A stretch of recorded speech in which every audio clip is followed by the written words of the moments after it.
Živjo, Ivy here, and welcome to my reading journal. So let's set up for February, because I read a lot. This entire month I dedicated it to Phantom of the Opera, and I was trying to find all the books, any retelling of Phantom of the Opera. And that's what I'm trying to make this setup to be a little bit, well, dark, because that's what the first book was. It was dark, even though it had a little bit like romance, but I won't exactly say that.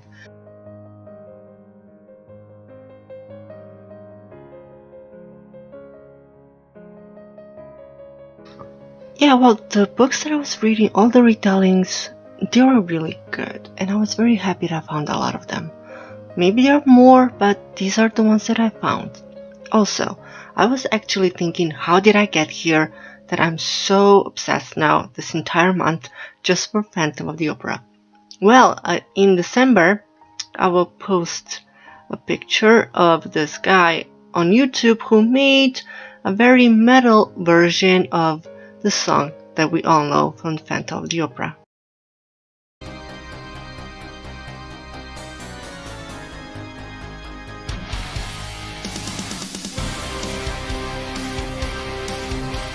And I got hooked, and I somehow just jumped in. And the most funniest thing is, this is like when you really know that your phone is like listening to you, because once I entered Pinterest, I didn't get recommendations for books. No. Everything was about Phantom of the Opera. Even I didn't know this, but I did watch, of course, when all this started, Phantom of the Opera, the movie that came out 2004. And there's apparently another one that is also good. It's on YouTube for free, and it's from the year 1990. So I'm planning to watch that one. Ooh. And apparently the Phantom there is like great. So I can't wait to watch that one. And also on Pinterest, boy, did I get a lot of pictures, fan art, and the style. Some people have such amazing styles. I'm going to use one here, and I will give the name of the artist somewhere at the top. She's on Instagram. Absolutely love how she captured Eric. I can just post ton of pictures right here because I just love them. They look so good. And yeah. But let's get back to my journals. So in my previous reading journal, I did completely different. This is me experimenting, like doing it completely different. I don't know. I don't know. I either don't have good ideas, or I don't know how to place things, how I should go with this. I like my previous journals a lot better. I don't know. I have to experiment on this one. I don't hate it. I don't know. Maybe because I did in my previous journal for such a long time, like a year and a couple of months, and I like it a lot more than this one. But yeah, tell me how you actually think. Am I doing a good job or not? Also, I'm not writing anything. When I set up like for each book, I won't write nothing about my thoughts, because maybe I will write something that it would spoil for you if you want to read it. So I will always leave it blank. I also did the same in my last month as well. The same. So here I'm just writing which books I was reading, what genre, and the stars. I don't have like those stamps, so I'm just drawing the stars so they look a little bit funny.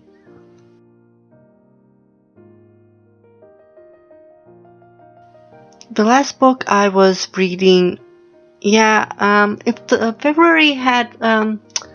February was long and it had like 31 days. I would have finished it in February, but sadly I didn't. I crossed to March, but I'm adding this book in February because I started it.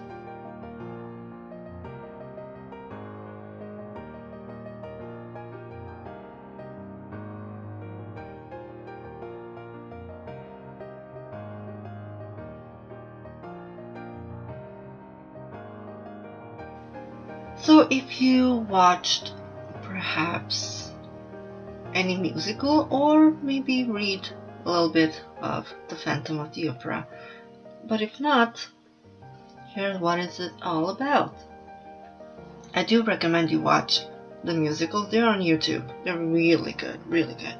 So our main character, Christine, she's a soprano. And Eric is her teacher. 3 months he was teaching her to have her voice at perfect control. But things happened. So, let's go. This is not a happy ending. I feel so sad for Eric the Phantom in this book. And I just really want him to have a happy ending.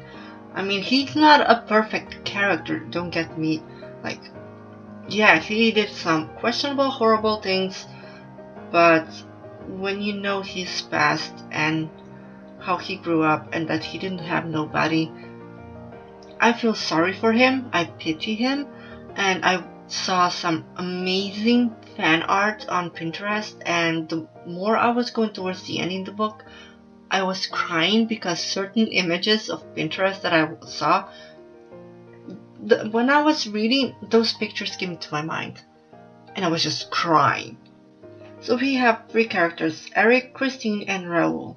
Leroux is in love with Christine, but he's also obsessed a little bit with her and he is stalking her. So basically, Eric and Leroux are not that different because Eric also stalks Christine. Now Leroux does love her, but sometimes he like hates her because Christine isn't open with him because she doesn't tell him things, and he just starts like cursing her, and then he feels sorry for it, and then he goes look for her. Like, man, make up your mind. But yeah, he was like trying to protect her from the Phantom, even though he at the beginning didn't much believe it. But the more people have been talking about it, not just Christine, this Phantom exists. So Leroux can be a little bit like, he's like a hero, but he can't do shit alone. He can't because another guy, how was his name? Basically, there's a guy that kind of helps Leroux to save Christine from Eric. Eric just really wants to be loved, and he's showing it in all the wrong ways. And honestly, Christine had only one job, for goodness sake. When he didn't kidnap her the first time. He kind of like, come with me to my lair, and she went there with him, and yeah, she was scared, but he only asked for her if she could stay with him for 5 days and she can go back, right? And he was wearing the mask, so she doesn't know how he looks like, but she was enchanted by his voice and the way he acts and everything. But she was curious and she got his mask off, and then she saw how he really looks, and that's where the entire fiasco started. But like I said, I feel sorry for Eric. I just really want him to be happy. And I didn't know that there's a sequel. It's not written by the same author, but the sequel came later. And in the musical, it's called Love Never Dies. So, let's move on to the next one. Now, in this one, The Phantom of Manhattan, this is the sequel. The more I was reading Phantom of the Opera and all that, it gives me the vibes also of Quasimodo, because his entire body was like distorted, while Eric only his face was distorted, and also a little bit of Corpse Bride because of heartbreak. And I have to say, in this one, I was so disappointed with Christine. I mean, I do understand her, but I'm also disappointed. So there were people like saying that Eric and Christine, like he forced himself on her. No, that did not happen. She apparently came to him. This is a spoiler. Like, I'm sorry, if you don't want to hear it, don't watch it. Don't watch this Phantom of Manhattan that I'm going to talk right now. Basically, Leroux cannot have kids. So how is Christine pregnant and has a son? Well, the deed was done with Eric. So Eric had to escape. He didn't die, like in the first book. He escaped to Manhattan. And his life was just so hard. But he didn't know that he has a son with Christine. And Christine never really tried to contact with Eric, because she doesn't even know where he is. But she could if she asked Madame Giry, or Geary, I don't know how you say her name. But yeah, Madame Geary, when she was in that bed, she asked this guy to give this letter, go to America, to Manhattan, to give it to Eric, to find him. And God knows, nobody even knows if he's alive, but he found him. Eric found out he has a son with Christine. He wrote this entire new opera and invites her in because he wanted her to sing the main parts. And of course she brings her son with him. With her, sorry. And he was prepared for another heartbreak, because he knew that Christine is not going to accept him, but he wanted a different type of love if she doesn't accept him, and that is the love for his son. Now, when Christine was like, how did you know? He tells him that Madame Giry told him, and that Leroux can have kids, and blah blah blah.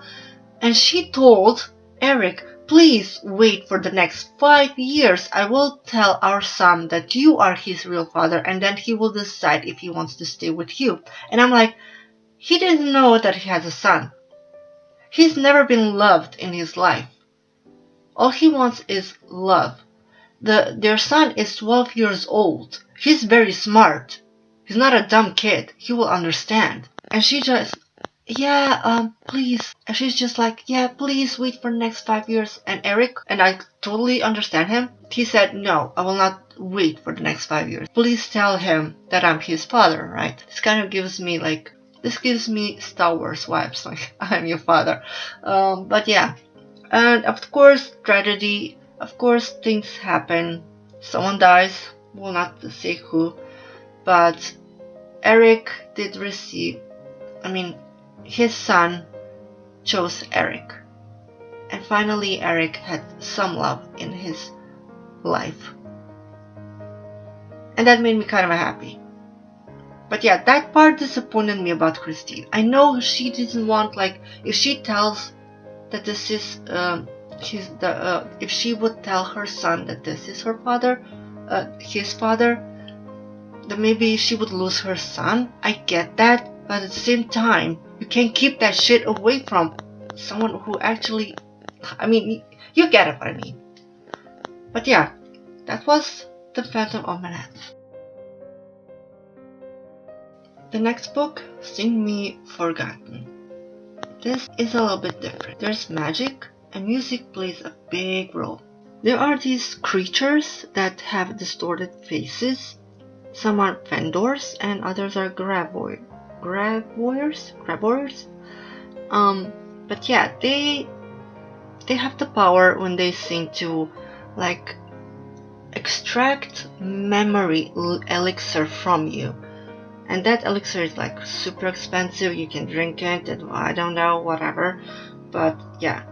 So Ista is working in an opera, and also she is a grab war. They're worse. Like, if you give birth to a grab war, you kill that child immediately. That's how it is. It's brutal. But she survived. Someone took her in. But of course they didn't take her in to save her life. She's being used, but she doesn't know that yet. So yeah, she lives in an opera house and wears a mask to hide her face. There comes a boy, and wow, these names. Emmerich has a beautiful voice, and Ista heard him for the first time, and she's just drawn towards him. She loves his voice. So she decided to be his teacher. this is like the other way around, right? She became his teacher and she taught him how to sing, how to breathe, and he became the new, not soprano, that's for women. As male, you're called a bit different. But not only did she like teach him to sing and be better at it, she also was testing her power on him, which he then figured it out. He got mad at her. She came to apologize to him, and they started their friendship all over again. The reason, well, Emmerich knew what Ista is, and he wasn't like going to tell the authority that there's this graveur that is in the opera house. No, because he has a sister that was also the same, and he thinks that she's dead. But is she? Yeah, you have to figure that one out. So yeah, when Ista finally figured out that she's been used and trying to save herself and Emmerich, this is a beautiful love story. The only thing that is happening is just a kiss, and it's heartbreaking at the ending, because when Ista finds out why she is drawn towards Emmerich, especially his voice, she had to distance herself from him because of what she is. It's a nice story. I really enjoyed this one. The book Roseblood. This is also very gothic, has paranormal, also of course retelling of Phantom of the Opera. Then we have Rune and God, Italian? I'm just gonna call him Torn, okay? Because he has like two names, one real name and one name that the Phantom gave him. So the Phantom he is alive, and he is not, he lives for, I don't know, 100 years now, and he is like a vampire, but not a blood-sucking vampire. No. He is sucking your life in a different way. Like you get to live 80 years, and he's gonna take those 30 years from you, so you have only 50 years left to live. Basically in that type of a way. So yeah, he's been taking people's like lifespan, I guess you can say that like that, and he keeps existing. So what is going on here? So our girl has this certain power. She doesn't know that she is what Eric is, and she goes to Paris into this opera house, the school, and that is where the Phantom is. He built it, and he has a son, but the son isn't his real son. Basically, he's looking for Christine's voice. This is a whole new magic system, and it's interesting. But yeah, this kid, the boy, he had a voice, but got destroyed. But he can call out the other voice from our girl, so that she can come to the school and everything. I really don't know how to explain it. It's just, when I was reading this, I just wanted, God damn it, you're making Eric again the bad guy. And I just want this guy for once to be happy, right? And it wasn't all that bad. Yeah, you think that, yes, Phantom is planning something with Rune, and he is using Thorn to get Rune to come here. But at the same time, he accepts Thorn as his son. He loves him very much. And that really just kind of warmed my heart. The reason why in this book, like in the sequel from Phantom of the Opera, he had a son. Here, he had a daughter. But the daughter is not exactly alive. He's keeping her alive.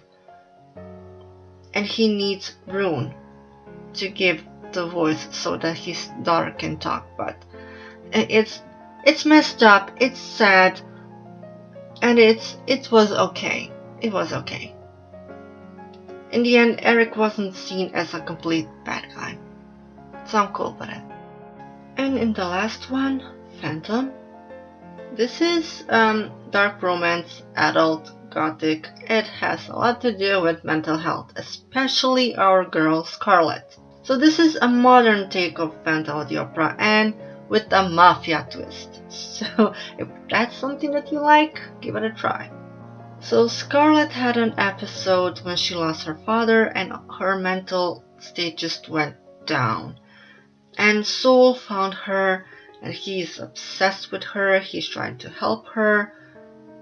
And he became like her here he is the demon of music. Not angel of music, but demon of music. And he wrote songs to her and she wrote the lyrics. Even though she's like crazy and she is taking so many medicine, she thought that the Phantom is not even real, like he is in her imagination. But he is.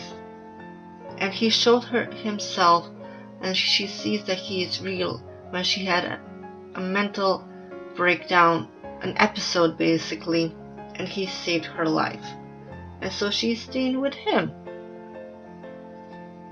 But of course there's no happy ending. Just like in the original Phantom, we have her childhood best friend, not exactly best friend, but yeah, I think his name was Rand.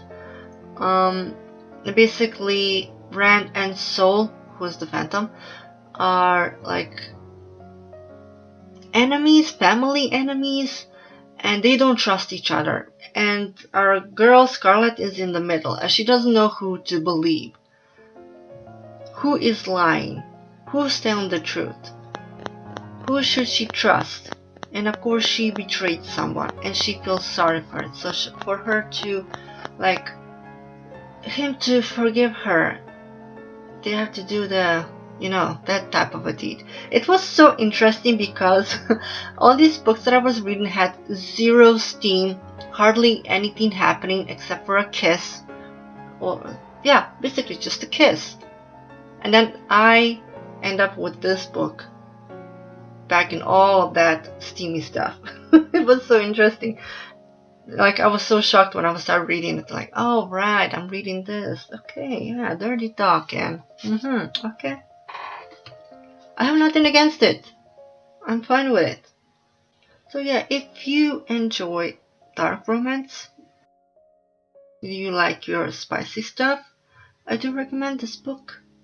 It was interesting. Soul is an interesting guy. He is, well, he's a stalker first, extremely obsessed. But yeah, they kind of make it work, I guess, because our girl, well, she isn't exactly innocent herself. She has her own darkness and his darkness, and they work well together. So that will be that.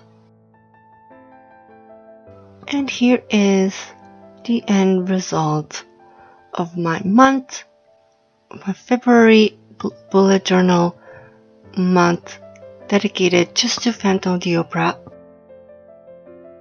I truly hope you enjoyed my little video. I hope my setup is okay.